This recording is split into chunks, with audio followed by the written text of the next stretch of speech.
ಎಷ್ಟೋ ಜನಗಳಿಗೆ ಗೊತ್ತಿರೋದ ಜಾಗ ಇದು. ಈ ಜಾಗದ ಹೆಸರೇ ಗವಿಗುಟ್ಟ. ವೀರಾಪುರ ಗ್ರಾಮ, ಶಿಡ್ಲಘಟ್ಟ ತಾಲೂಕು. ಇದು ಸುಮಾರು ವರ್ಷಗಳ ಇತಿಹಾಸ ಇರುವಂತಹ ಒಂದು ದೇವಸ್ಥಾನ ಆಗಿರುತ್ತದೆ. 10 ವರ್ಷಗಳ ನಂತರ ನಾನು ಭೇಟಿ ನೀಡಿದಾಗ ನಾನು ಸುಮಾರು ಬದಲಾವಣೆಗಳನ್ನು ಕಂಡೆ. ಕಾಡಿನ ಮಧ್ಯೆ ಇರುವಂತೆ ಕಾಣುತ್ತಿದ್ದ ಈ ದೇವಸ್ಥಾನ ಇಂದು ಸುಮಾರು ಬದಲಾವಣೆ ಕಂಡಿದೆ. ಈ ದೇವಸ್ಥಾನ 1940ರಿಂದ ಈ ದೇವಸ್ಥಾನ ಪೂಜೆ ಸಲ್ಲಿಸಲಾಗುತ್ತಿದೆ ಎಂದು ಹೇಳಲಾಗ್ತಿದೆ. ವರ್ಷಗಳ ಹಳೆಯ ದೇವಸ್ಥಾನ ಆದರೂ ಕೂಡ ಈ ಪಾಂಡವರು ವಾಸವಿದ್ದಂತಹ ಈ ದೇವಸ್ಥಾನ ಪಾಂಡವರೇ ನಿರ್ಮಿಸಿದಂಥ ದೇವಸ್ಥಾನ ಎಂದು ಹೇಳಲಾಗ್ತಿದೆ. ಆದರೆ ಕೆಲವು ಕಿಡಿಗೇಡಿಗಳು ಇಲ್ಲಿ ನಂದಿ ವಿಗ್ರಹವನ್ನು ಕಳುವು ಮಾಡಿ ಈಗ ಹೊಸ ನಂದಿ ವಿಗ್ರಹವನ್ನು ಪ್ರತಿಷ್ಠಾಪನೆ ಕೂಡ ಮಾಡಿದ್ದಾರೆ.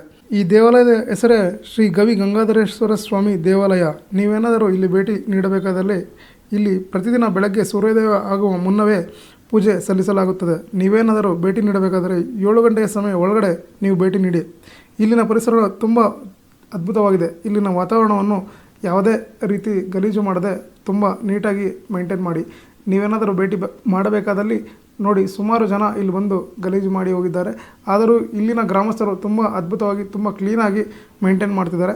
ಈ ಜಾಗನ ನೀವು ನಿಮ್ಮ ಮೋಜು ಮಸ್ತಿಗಾಗಿ ಗಲೀಜು ಮಾಡಿ ವೇಸ್ಟ್ ಮಾಡಿ ಪ್ಲಾಸ್ಟಿಕ್ ವಸ್ತುಗಳನ್ನು ತಂದು ಹಾಕಬೇಡಿ. ಇಂತಿ ನಿಮ್ಮ ಡಿ ರೈಡರ್ 4590. ಮತ್ತೊಂದು ವಿಡಿಯೋಲಿ ಸಿಗೋಣ.